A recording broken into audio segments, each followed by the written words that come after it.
Good morning, everybody. It is, in fact, Thursday, March 7th, 2024 at 9:30 a.m. Welcome to the Finance and Administration Committee for the County of Renfrew. I am calling this meeting to order. As we gather this morning, we acknowledge on behalf of Council and our community that we are meeting on traditional territories of the First Nation. We would like to thank the Algonquin people and express our respect and support for their rich history. We are extremely grateful for their many and continued displays of friendship. We also thank all the generations of people who have taken care of this land for thousands of years. Connie, has roll call been taken, please? Through you, Chair. Yes, roll call has been taken and we have quorum. Thank you very much. Is there any disclosure of pecuniary interest or the general nature thereof? I see none. At this time, I need an adoption of the minutes of the meetings held on February 15th, 2024, and the special meeting on February 28th, 2024. Moved by the member from North Algonquin-Wilberforce, seconded by the member from Laurentian Hills. Were there any errors or omissions? Then I will call the question. All in favor, please. Thank you. We have no delegations this morning, and at this time, I see we're shaking things up a bit. I would ask for a mover and seconder to go into a closed meeting pursuant to Section 239(2) of the Municipal Act for a proposed or pending acquisition or disposition of land by the municipality or local board and labor relations or employee negotiations. Moved by the member from Killaloo, Haggerty and Richards, seconded by the member from North Algonquin-Wilberforce. All in favor? Thank you. And so now we're in closed.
Excellent. Welcome back, everyone. And at this time, I will turn it over to Mr. Kelly for the administration report, please. Thank you, Chair, and good morning, everyone.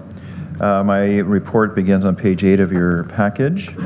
Items number 1 and number 2, well, all these are 3 items of information, but item number 1 is the save the date reminder for Friday, June the 7th for the annual Wardens Golf Tournament, once again to be held in Dragonfly. Dragonfly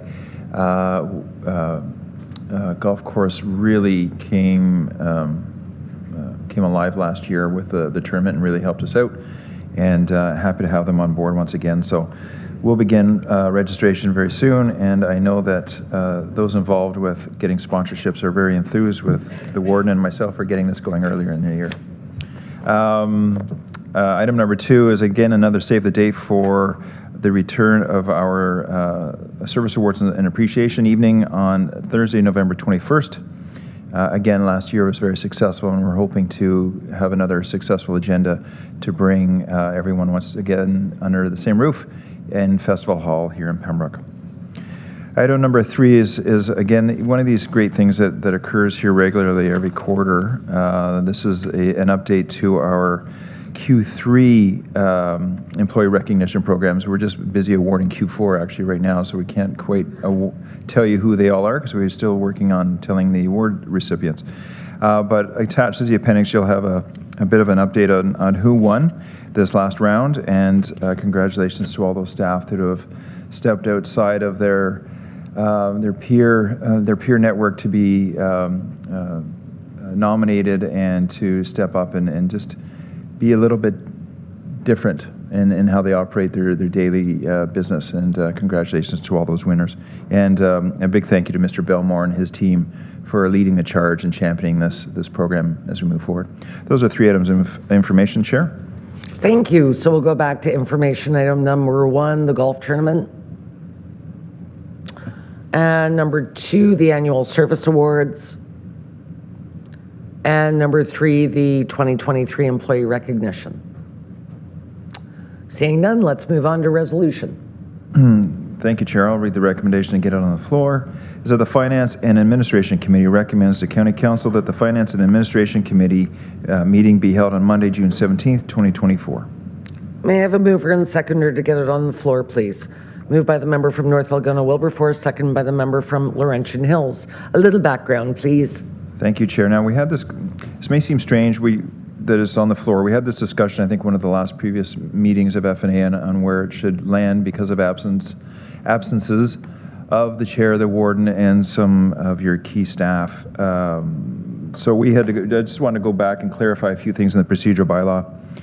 And you'll note, as in the report, procedural bylaw section 74A basically states that we need to get the buy-in from committee and bring it to County Council with 100% agreement of this committee, which would mean a unanimous vote, if you will, from this committee to have it moved.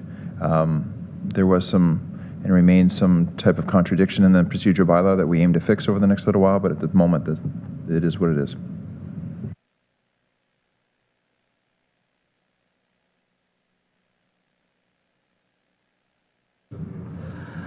My voice is so loud I didn't think I needed it, but all of our viewing public couldn't hear me. Any comments, questions, concerns about moving the date? Member from Edmundston Bromley, please. Thank you, Madam Chair. I don't have any concerns whatsoever with moving the date. I'm not sure that I'm in agreement that that is an anomaly in the procedural bylaw. I think that there is valid reason for that if we have a standing meeting roster at the front of the year. I think that it is something that should be approached very cautiously. But in this instance, with the resolution that's before us today, I am in favor. All right, thank you. Anything further? I'll call the question. All in favor? And that carries. Thank you. And on to bylaw, please. Thank you, Chair. Once again, I'll read the recommendation to get it on the floor, and this is to do with Employment Bylaw number 1, that the Finance and Administration Committee recommends that County Council approve the following changes to the non-union staff salary grid within Employment Bylaw number 1 as follows, with a reclassification of the following positions a manager human resources from Group 10 to Group 11, and further that the revised employment bylaw number 1 be adopted. Thank you. I'll ask for a mover and seconder to get it on the floor, please. Moved by the member from Killaloe, Haggerty and Richards, seconded by the warden. Background, please. Thank you, Chair, and through you. So the changes are obviously in the bold and strikeout version of this. Upon my start of this position, it was made known to me that there were a few positions that hadn't been fully moved through the process since their development in terms of a job description and proper evaluation. Obviously, these jobs, as notified, the HRC, the Human Resources Coordinator, and the Manager for Human Resources would not be in a position to score these positions on our using our pay equity process. So we engaged Ms. Mizanski of Gallagher Benefit Services, who you may be familiar with from the last employment review. And Ms. Mizanski came back with a proper evaluation using our evaluation tool. There were no changes to the HRC position, but there was a slight change to the manager position. Bringing that to you today as for your consideration. Thank you for that. Comments, questions, concerns? Member from Aviston Bromley, please. Thank you, Madam Chair. I just pulled up, I don't know if we looked at this in January when we saw this, but it is the grid, and it's just an extract from our agenda. Where is the, so I do see the Manager Human Resources at Group 10 on this document. I'm just kind of curious, where do I see the coordinator? Sorry, I just do see it, item number 7. Thank you. I love it when councillors answer their own questions. Anything further? All in favor? Wonderful, and that carries. The report as a whole. Moved by the member from Killaloe, Haggerty and Richards, seconded by the member from North Algona, Wilberforce. Last comments? All in favor? And now I will move it over to the not acting treasurer, Mr. Burke. Oh, are you passing it off to Greg? Yes, thank you, Madam Chair. We're going to try and tag team this one in Go pieces. for it. I like teamwork. Thank you, Chair, and through you to committee. The first point of information today is recruitment efforts and some career fairs. So on February 13th, myself, along with Amanda Nesbitt from the HR department, Commander Carrie Lynn McGrath from the paramedic service, and Megan Fernio, administrative assistant at Bonnechere Manor, attended a career fair at Algonquin College in Ottawa from 10 in the morning until 3. I'm going to say we saw thousands of students, literally.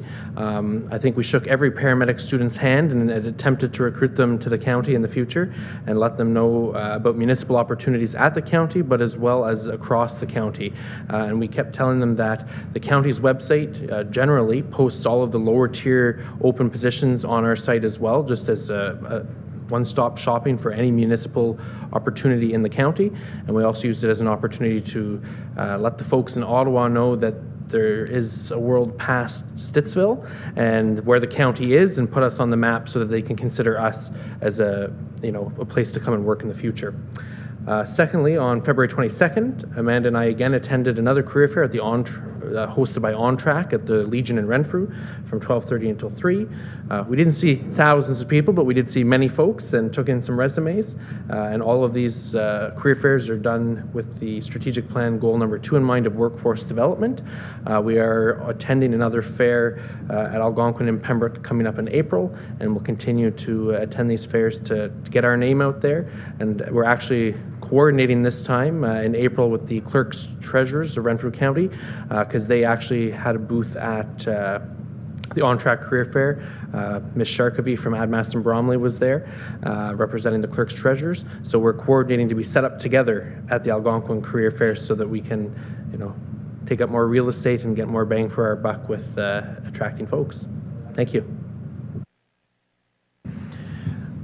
Thank you, Rick. Item number 2 is just an update that this past Monday, the local treasurers group of all 17 lower tier treasurers, as well as myself, met and had a rather lengthy discussion, and the recommendations from that meeting will be coming forward in April with tax ratios, tax rates, and there was several other items that we'll bring back around based on what we heard at that meeting.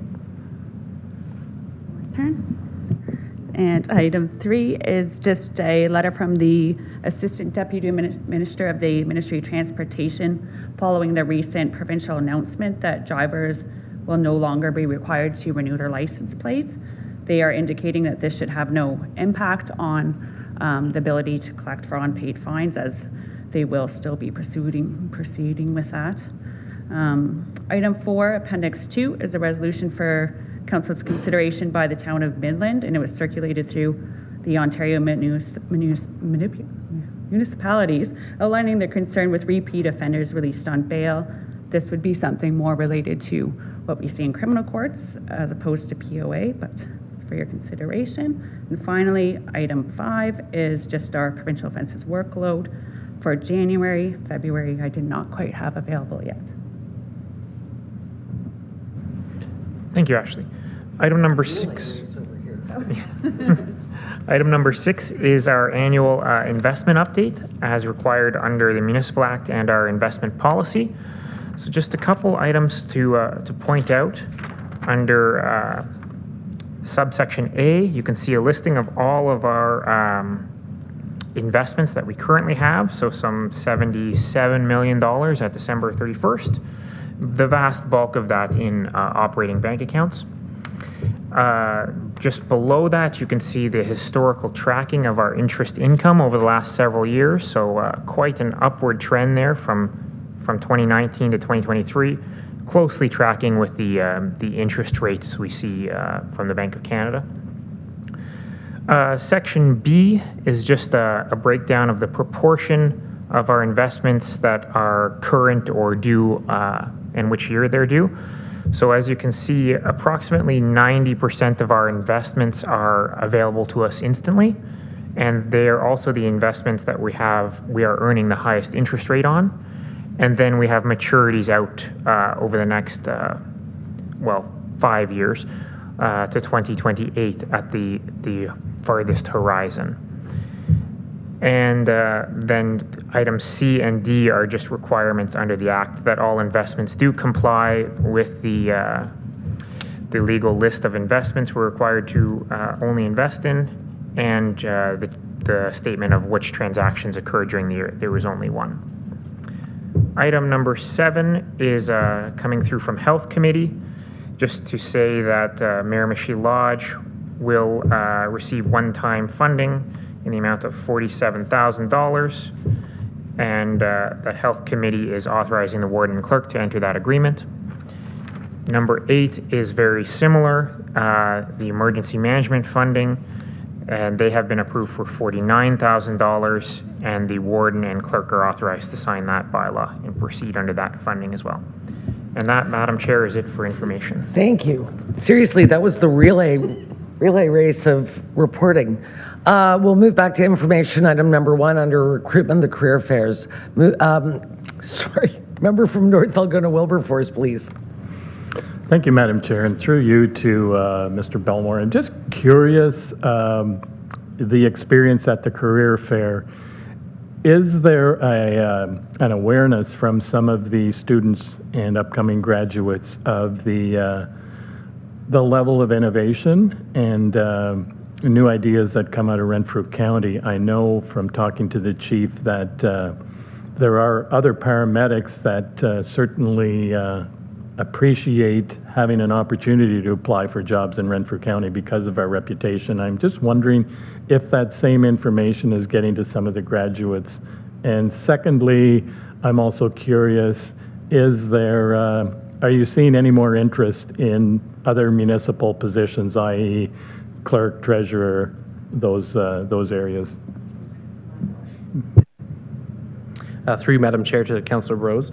So definitely the paramedic students at Algonquin College are very familiar with the County of Renfrew, owing probably in part to our innovation, but also to the fact that Deputy Chief Curtis Farrell has been previously for, I'm going to say, decades an instructor at Algonquin College in the paramedic program. And during that tenure, he was even a casual commander with our service. So I'm going to say we had an inside man that was, promoting us, but they're definitely aware of it, and they're aware of, sort of the unique opportunities here. Commander McGrath and myself tried to point that out to all of them to consider Renfrew County as a spot to come and do their placements, and explain to them that during their placements, we sort of are unique compared to other services where we're maybe a little more difficult to get into a placement because we do some testing, but that's with the end goal that as long as you do a good job in your placement, there's probably a job available for you at the end. So I'm going to say we sort of do some front-end recruiting to ensure that the folks that are getting placements here would be suitable candidates for employment after. And to your second question concerning clerks, I don't believe Algonquin College has a program specific for generating clerks. So there was nobody came asking about if we had about clerk jobs. I will say we did speak to a couple of public policy students that would be more interested in writing public policies, and unfortunately we sort of had to direct them more to the provincial level or federal level because we don't write enough policies that we would have a full-time policy writer at the county, but no specific clerks, unfortunately. Anything further? Yes, member from Killaloe, Haggerty and Richards. Thank you, Chair. I think it's a great idea that you're traveling around to showcase our county. Did you get a sense where the students are from? And is it student age type people that attended the fairs? So 2 questions. Thank you, through you, Chair, to the councillor. So I'm going to say the majority of them were living in Ottawa, by and large because they were attending school there. We spoke to, I'm going to say, a wide range of individuals. Some that were in first year of a multi-year program, so we were, planting the seed for 1, 2, 3 years down the road to look at the county. We met some people that were in their last years. We met people that were looking for co-op opportunities, and we invited them to reach out to us via email to say, let's see if we can, find a fit to make something work, because we're definitely interested in exploring those opportunities. We saw people that had graduated as well that were back, so a wide spectrum from first years all the way to people that had just completed their schooling. Just to follow up to that, because it is in Ottawa and their college, there has to be a lot of people that are coming from outside of the city of Ottawa. So are we dealing with Northern Ontario kids that are at college, or, did you get a sense of, are they local kids, or, because that's a selling factor too. So I'm not exactly sure how to answer that in terms of where they're from, but I can tell you that we spend a lot of time educating people on where Renfrew County was. So I would suggest that if they were from Northern Ontario, they would be familiar as they would drive through us to get to Ottawa to go to school. So I would suggest they're mainly from the city or international students attending in the city that weren't familiar with the broader geographic area. Excellent. Anything further on one? Yes, member from Laurentian Hills. So when we do our recruiting, are we able to hit the French language universities or colleges as well? Thank you, Chair, and through you to the councillor. We haven't yet. We've only been focusing largely in Renfrew County. Algonquin sort of invited us there, and then they invited us to Ottawa to attend, and we hit the local career fairs. We haven't actually attended, more broadly at university career fairs around the area.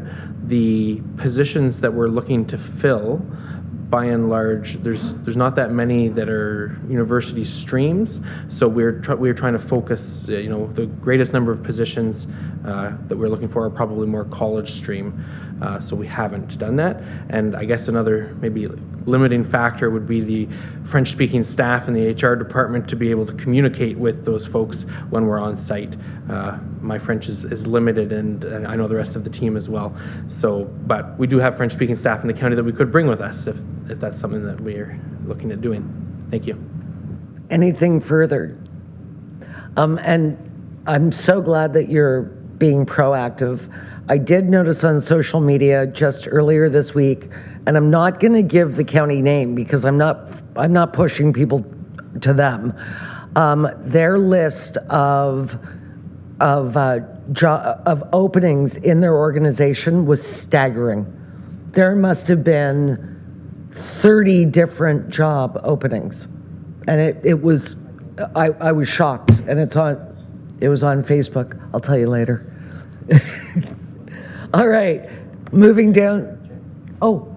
If I could just comment to that, I would suggest if you look at our careers page, between our open opportunities, I'm going to say there's probably 20 jobs listed, but each job can have multiple openings. Like we might list PSW at the Bonachere Manor, but there could be 20 jobs available for that. So I would say we have a staggering list ourselves of open opportunities. So again, I would direct anyone that's watching that's interested in employment to search our site because we have all of our jobs and all of the lower tier jobs listed there as well. Sorry, I should have said that, is that within some of the jobs, there were multiple jobs in multiple sites.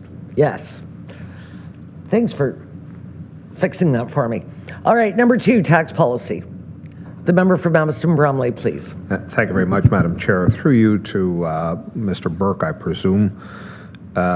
This is in relation to the small scale on farm. I know in 2023, the recommendation, and in fact, Council did adopt not to implement the small scale on farm business. I'm just kind of curious, does the on-farm business have to be agricultural related, or is it simply any small business that is compliant with our zoning bylaws? Through you, Madam Chair. So the property tax class specific to the on-farm small-scale business is a commercial or industrial operation on a largely farm property. So I don't think it has to be related to the farm it's attached to, but it has to be on the same property.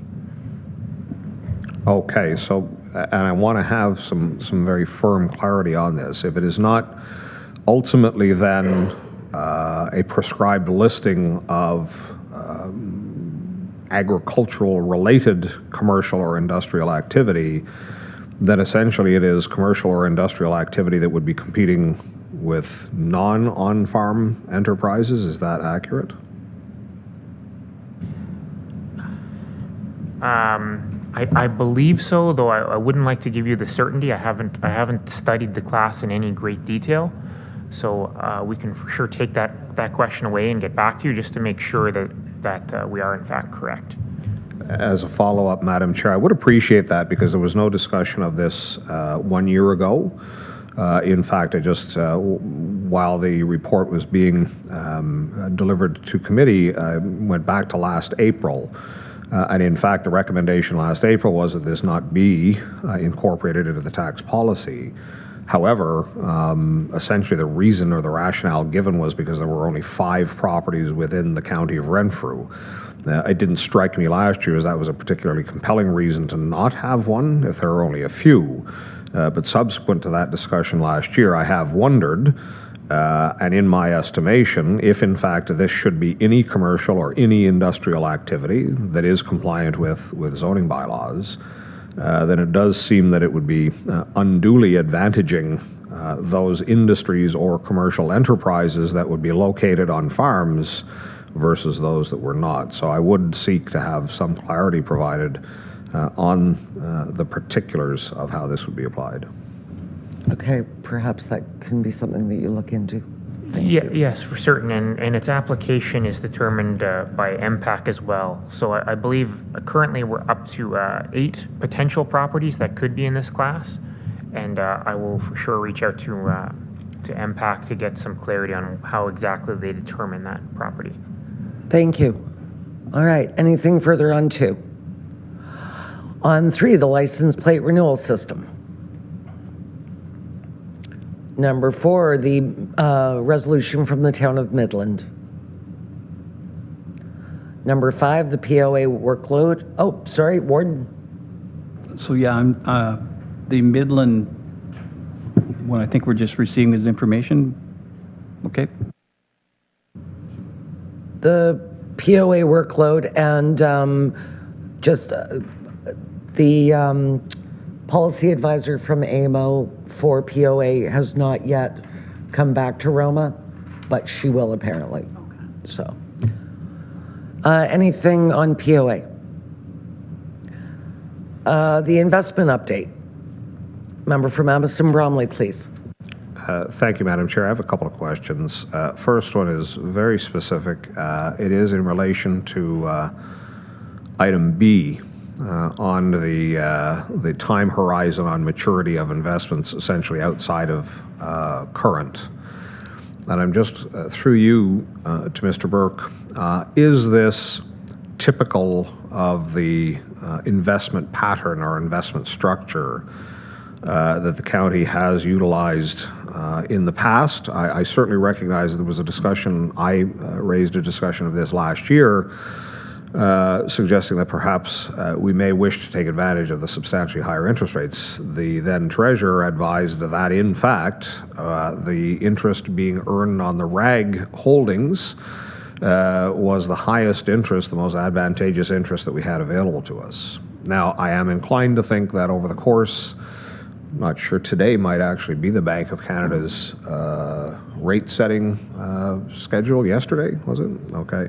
In any event, I do anticipate that that number that we are seeing, 5.7%, is likely not to endure throughout the year, that we may wish to pay careful attention to that and what the implications are for some term investments, because ultimately this is what's prompting the question. Is there may be some advantages out on a 5-year time horizon where we could show some foresight in taking advantage of the current interest rates and extrapolating them over a number of years. So once again, the question through you to Mr. Burke is this a typical breakdown or distribution of our investments? Through you, Madam Chair. So yes, this has been our typical strategy. Is this laddered GIC strategy, where you stagger your terms so that a certain percentage comes due every year, and you're not unduly tied to any specific interest rate as they move around. I would say, though, for your comment about should we be considering longer term investments and possibly getting better rates at the longer end of the term, there are 2 points to that. I don't know if committee will recall, but 2 or 3 years ago, we revised our investment policy under that consideration that we would have available to us the only way that I know of that a municipality can get invested into stocks, which is through the AMO One Investment Program, so that if we were considering a longer term investment, we would probably be pushed towards the equity market as the best return over the long term horizon. So we have that available to us. We have not put any money into that fund. For the back half of your question, is that the maturity of when we want things to come due and our cash flow needs is very closely tied to our long-term financial plan, asset management plan, which is currently being reworked. So I think our plan is to bring that back in April, and if we can have as much surety as we can have around a 10-year plan, some surety about what our cash flow requirements would be, we'd be in a better position to consider longer term investments. But for the moment, we have not considered anything out beyond 5 years. Thank you. Member from Amherst Bromley. Thank you, Madam Chair. Just as a follow-up, so there are 2 distinct answers, and I appreciate both of them that Mr. Burke has provided. Drilling perhaps into the first of those was, and ultimately there has to be a rounding error because current and all other are coming with 101%. I'm always thrilled if I have 101% of what I think I have, but I'm fairly certain that's not. Ultimately, it appears that it's somewhere about 9 or 10% of our holdings are invested in any term investment, and that was kind of where I was going is there a potential to have more invested? Now, I will certainly note that when we did our 2023 budget, we were going to run out of money in 2025. Now we've pushed that down the road. We're not going to run out of money until 2026, though I am not persuaded that that threat is as real as that. So I'm certainly sensitive at least towards some of that forecasting. But at 9% of our overall holdings, it does seem thin in terms of investments, particularly as we are seeing the rates of return now. As it pertains to the second thread, which was, it's not necessarily that we have them over longer periods of time. And what I am suggesting is that we may be actually sacrificing some return on a one-year basis, i.e. the funds that we hold in the RAG right now are outperforming significantly any of our other investments. But I am inclined to believe that the Bank of Canada is probably not going to see a diminishment in the interest rate at the pace that it increased over the 2022 year. But I am inclined to think that it is going to be not far off of that pace. And ultimately what I am suggesting is that on sacrificing some short-term investment return in 2027 to perhaps backload on some longer-term investments that are held within guaranteed certificates or things like that, that we can extend the substantially increased interest over a longer period, because that 5.7% has been a blue chip investment in our RAG holdings for almost a year now, but that is not going to endure. And I'm inclined to think that there may be some careful consideration given towards sacrificing our one-year investments to extend the substantial return on investment over a 5-year term. Good. Okay. Yes, member from Killaloe, Haggerty and Richards. Just sort of a follow-up. How long do you think, I know you don't have a crystal ball, but please try to give us some guidance. How long do you think the rates are going to continue to be at this high level? Don't do it. It's a trap. Come on. Save yourself. Through you, Madam Chair, I believe yesterday's Bank of Canada decision was to hold steady, which somewhat inclines us to believe that we're at the top now. They're not going to go any higher, would be, I think, the general consensus in the market, and they're probably going to start to come down. Over what length of time and for how long is a bit of a mystery to us all, but I think we've probably peaked here and now. Thank you for the perfect answer. Yes, member from Aviston Bromley. Will certainly recognize perhaps the reticence of the treasurer to offer anything more firm than that. What I can certainly suggest is the media, and these are financial reporters, had confirmed even the Bank of Canada's move yesterday was to hold the line, notwithstanding that inflation in January was once again underneath 3. It was down at 2.9. I think that the intent, and this is certainly confirmed by what I am reading in the media, is to confirm and solidify that we have wrestled down those substantially higher gains, and that it is not going to, in fact, rekindle a substantial spend. The expectation is that, in all likelihood, by April, they are likely to start a downward trend. Though the expectation is in 2024, you're not going to see a full base, you're not going to see 100 basis point. You will not see a full 1% diminishment over the course of 2024, which is why I'm suggesting that my own expectation is likely the return to that narrow band that the Bank of Canada has maintained as its goal is going to take longer, perhaps up to twice as long to return to that band as we ramped up. Like, it was a dramatic increase. It's not just that the interest had substantially increased, but it was the pace of which it was increasing beginning in 2022 and in 2023. But that is the expectation. All right. Go ahead. I didn't want to, the other question is more on form.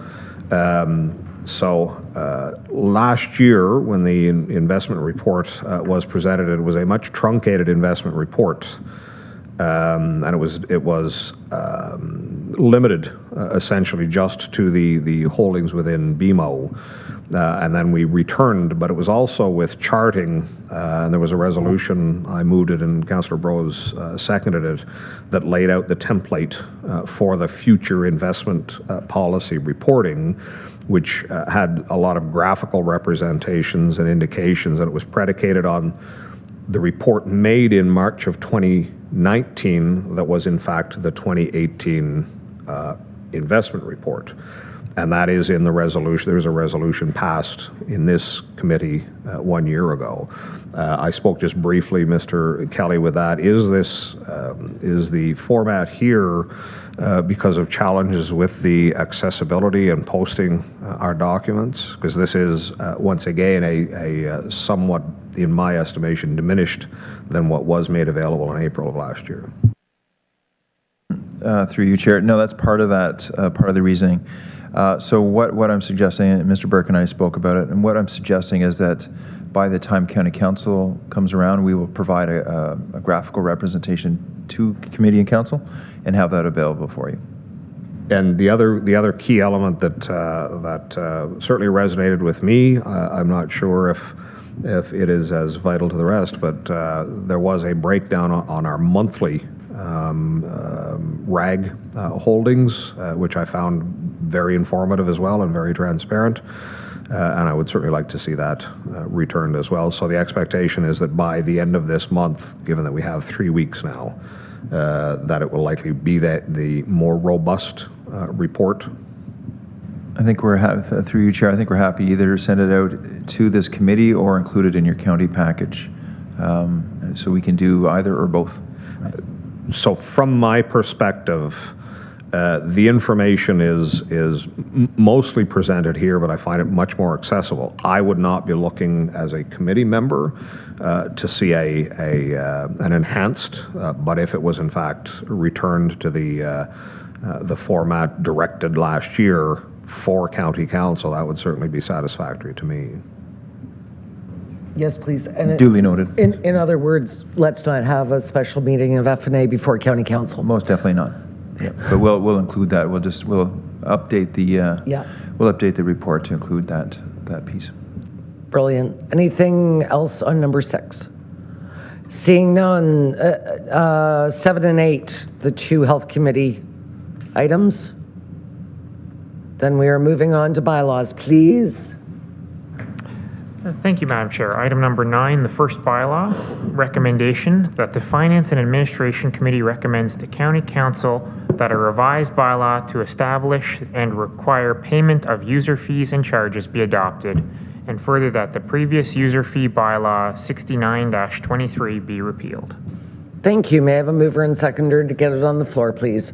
Moved by the member from North Algona-Wilberforce, seconded by the member from Killaloe, Haggerty, and Richards. Some background, please. Thank you, Madam Chair.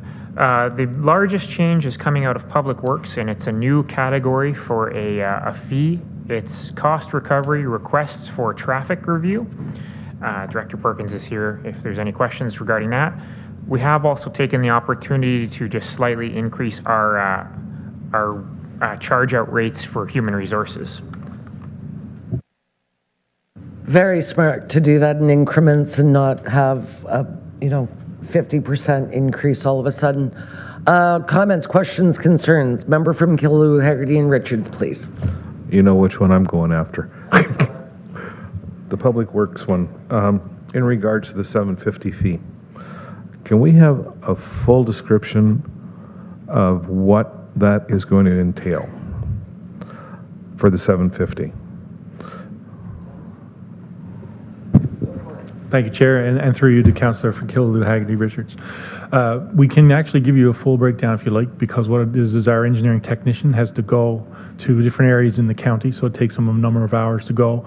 Plus, it takes them a number of hours to actually set up the equipment, and then after that, it's deciphering all the data that he gets, and then it's all in terms of the time that the gentleman takes to do the work. Also, in the last number of years, we've bought new counters, because we were having such influx of requests, usually between 3 and 4 a year. Plus, we do our own traffic counts every 5 years. So all our county roads are traffic counted every 5 years. But of course, when these requests come in, they want them done immediately, because it's usually from a complaint.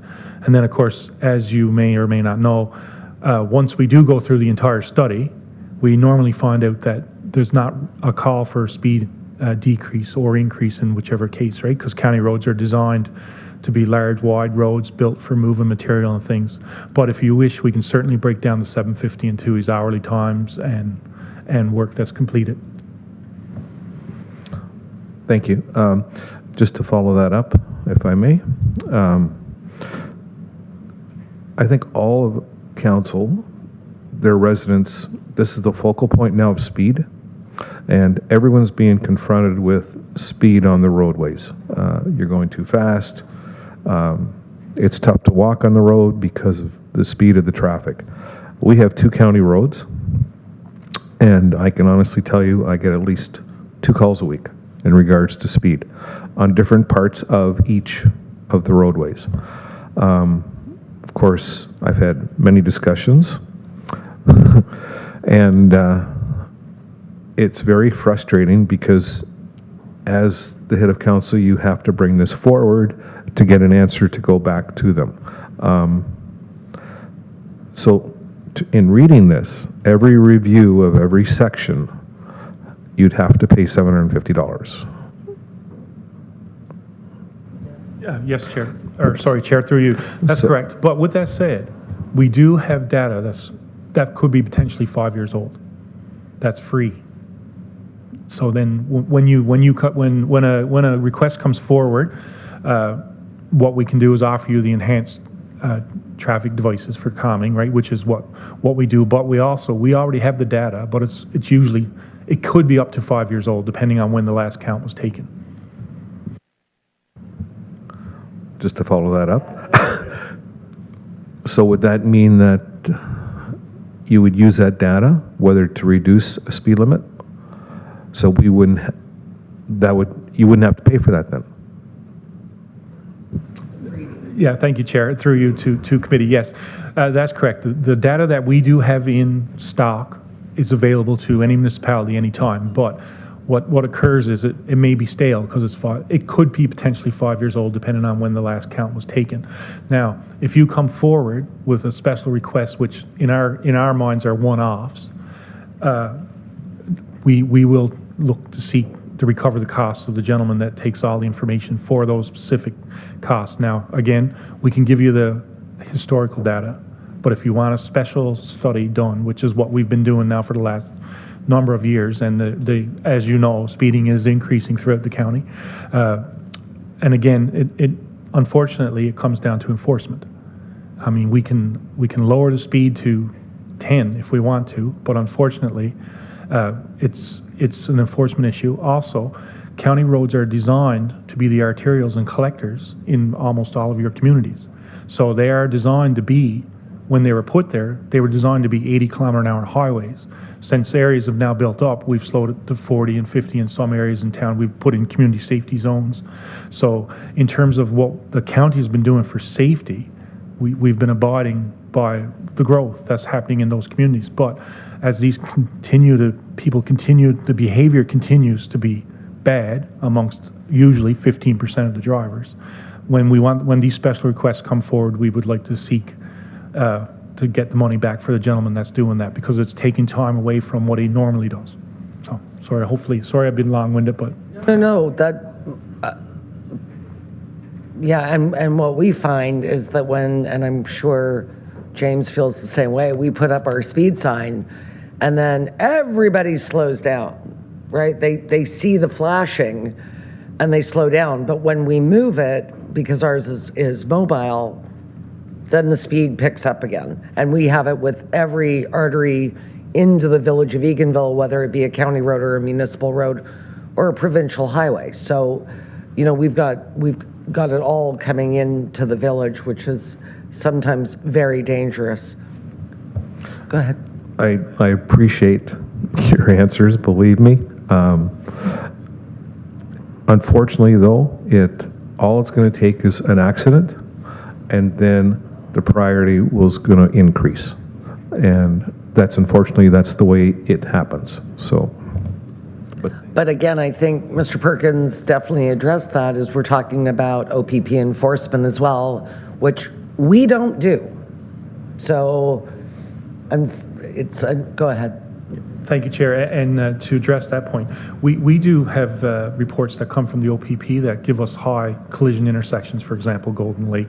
Still, the numbers are not crazy. But one of the things that we have been investigating is photo radar. And as you will know, Council did support a letter to the provincial government asking for photo radar to be installed in other areas than community safety zones. So we have explored it. We've actually brought it to committee with a presentation from LAS. So it's an avenue we continue to explore. The fear for us as a rural municipality, as you know, it's very successful in Ottawa, as we've all seen on the news. For us, our volume of traffic on the roads is not there to the break-even point for how many tickets we give out a day. And right now, Barrie, Ontario is in the process of they're using the LAS system, which is through AMO, and we're really looking for statistics from that, because theoretically, if it works like it's supposed to work, we shouldn't make any revenue. Right? So if once it goes in place. But one of the nice things for us is, as the County of Renfrew, if we did get into speed radar, we can buy a mobile one that we could, put in Eganville 1 week, and then we can run it out to Golden Lake a couple of weeks later. Now there's a whole bunch of little things that got to be done, but they got to be in community safety zones right now. So if the provincial government changes that, then there's certainly an opportunity for us to have a behavior modifying system. Because that's what that is. That's behavior modifying. But unfortunately, only until you move it. That's like the North Laguna Wilberforce one that's on Let Cemetery. When you're driving off 41 down to the village, you can actually witness people in front of you that are coming up on that sign putting on the brakes. If that sign got moved, people would still be barreling down Let Cemetery at 110. It is your speedway. It's your own personal track. All right, go ahead. Sorry, just one more comment. We have been doing successful things. I know the mayor of Killaloe Haggerty wants us back for some, but in Petawawa we put paint on the road to warn people of 50 kilometer an hour, and we've done it in Killaloe now, to varying degrees of success. But I mean, at least it's we all understand what we can do for traffic calming with speed bumps and bump outs, and you can do all kinds of road diets. There's a million things we can do. Unfortunately for us, county roads they're not designed for that. They're designed to move material and people. Now, when you get into a small community like Killaloe or Eganville and stuff like that, maybe there's some opportunities to do other things. But right now, the county forward-thinking council. We do have a speed enhancement policy where the County of Renfrew will share the cost on those speed radar signs that you're talking about, road paint, and also like we do use flash lights on hidden intersections or very bad curves, say in Iron Prar sort of thing. So there's opportunities for us to work together. Unfortunately, at the bottom of the day, it's an enforcement issue. It's sad but true. Go ahead. Okay, my last question. We really appreciate everything that Lee has done for our community. We have put the paint on the roads. We have done the community safety zones. The unfortunate part is it's so restrictive on where you can put these. Community safety zones are only between schools. Where there is walkers, residential area, you cannot the restriction is you can't put signs up there. If you put a flashing light that dictates your speed, that increases your speed because people want to have a race to see how fast they actually go because they can see it, 106 or 92 or, you know, that type of Highest score thing. wins. Yeah, exactly. right. And so, yes, it's a really big problem. I know Lee has talked to the OPP several times, if not more. We've talked to them. They're limited in what they can do, and also limited as far as the actual devices that they can use for speed enforcement. Some devices are only for one car at a time. Other devices are for multiple cars. It's a whole new world, and they're trying to adapt as much as they can because they live in the communities. They hear people talking. It's a big concern, and I think they're willing to work, and I know they are. They're trying to make things happen. So, And I think, you know, we are not an enforcement branch, unfortunately, or fortunately. And I completely agree with you, Lee, that you could put the speed down to 30 everywhere and people would still do 100. And it is incredible to me that as we rebuild our roads, realign our roads, widen our roads, that just speaks to more speeding. And I will tell you, on my little section of 512, I notice my heavy foot because it is so well built. So, okay, anything further on 9? Oh, go ahead. Thank you, Chair. Just bringing it back to the resolution about the actual fee as opposed to the conversation Yes. about how it's implemented. I just want to clarify, because it came up, I think, outside of the committee, that this fee would be charged to the municipality that makes the resolution. Yes. Understanding that it's up to the municipality whether they pass along that to the individual or the group that makes that recommendation. That will be up to the municipality. But our provisions are that the request from or complaint about a speed requires a resolution of council for us to consider it. So just to be aware of how that fee will be applied. Oh, that is very good information to have. Could you please add that to the report for county? I'm sure we can modify that to That's clarify very, for that. Okay. It never occurred to me, of course, for one of our residents on a county road to phone and request. That's very important information to have. Yeah, okay. So just All to right. clarify that. Yep, the member from Amherst Bromley, please. Thank you, Madam Chair. Just a couple of points. Actually pleased to hear that one because the purview, it is within the purview then of the lower tier to curate based on what the experience has been. I wanted to reiterate Mr. Perkins' comment. In fact, even in the process for the county to assume a road, the speed is one of the essential elements to that. So ultimately, any lower tier municipality that is advocating for a reduction in the speed may actually be advocating to assume ownership of the road as well, should the speeds on it be changed. Ultimately, the Township of Admaster-Bromley just in February adopted our own policy. Very thankful to Mr. Kuyak through Mr. Perkins, who provided some mentorship to our road super as to the Transportation Authority of Canada's tool that we have implemented as part of our policy. And I think that the process that Mr. Perkins has identified, the committee has identified and approved and recommended here is appropriate. We developed our policy for the same reason that we were having from some ratepayers on particular road sections, and we wanted to have an objective means of doing this that was going to be able to provide equity right across our entire municipality. And there is vertical geometry, horizontal geometry. There was a lot of considerations in this event. On one of the applications, it did lead to the reduction of the speed from 80 kilometers to 70. On the other one, it did not support the reduction whatsoever. So likewise, in this instance, and I do know that there is a repeating basis, I don't know what the interval is, where the county does reach out. I know in the past, where the Admaston Public School is on the Stone Road, the municipality did make recommendation in that school zone to reduce the speed limit, and it was so reduced. But in this instance, where these are instigated by ratepayers, then the municipality will have the first opportunity to suggest whether this is going to have some validity, or based on their experience, if this is not supportable at the lower tier, then there is no fee going to be established. But I think it is appropriate in this instance, if in between those regular periods when there is a request from the county on any road segments, that unsolicited, there should be the recovery for the costs of staff to do so. And definitely a resolution from the local tier. That's very, very, very important information to have. All right, anything further? All in favor? And that carries. And finally, number 10, Mr. Burke, or who's, I don't know. Okay, Greg's doing it. Thank you, Madam Chair. Through you to committee.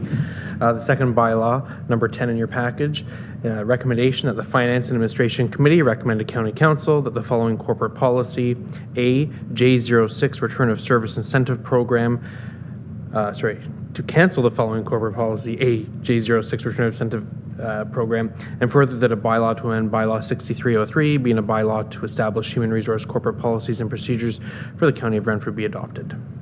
Thank you. Yeah, the word cancel was very important in that sentence. Can I have a mover and seconder, please? Moved by the member from North Algona Wilberforce, second by the member from Laurentian Hills. Do we need more background? I think we're good. Are there any comments, questions, concerns? All in favor? And the Corporate Services Department as a whole. Yes, member from Amherst Bromley, please. Just one thing, and thank you, Madam Chair, that I neglected to mention when we're still talking about number 9 and the speeding on the roads, and there was a discussion about the enforcement, and I have repeatedly made known, and I've done it just since we've discussed. So I think on today's report, we were showing the January 2024 charges received at POA were 309. The charges received in January 2023 were 588.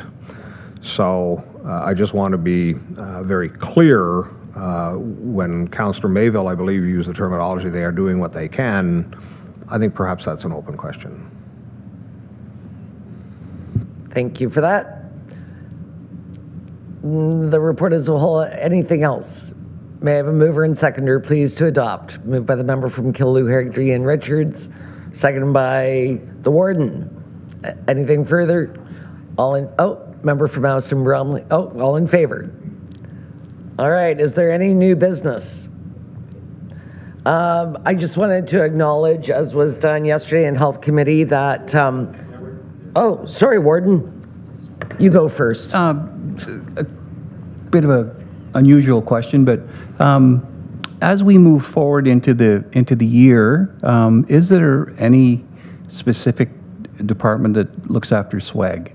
And I say that because your department, sir. Oh, is it me? Good. All right, I'm Chair, it's shopping. not you particularly, if through committee. So you have a budget for swag.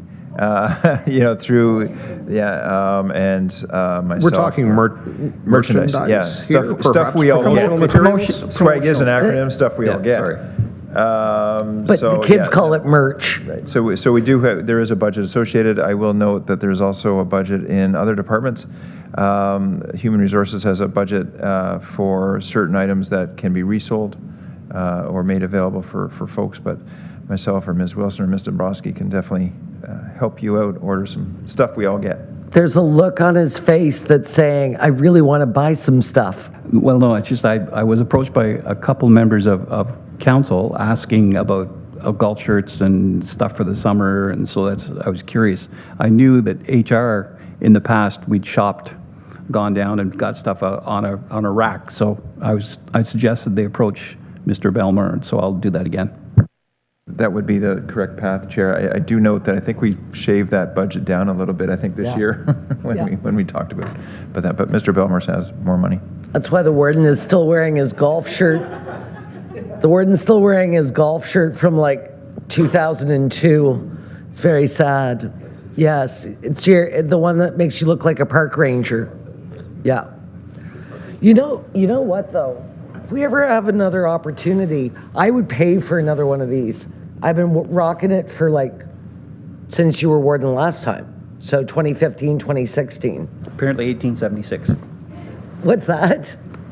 Apparently 1876. Yes, that's right.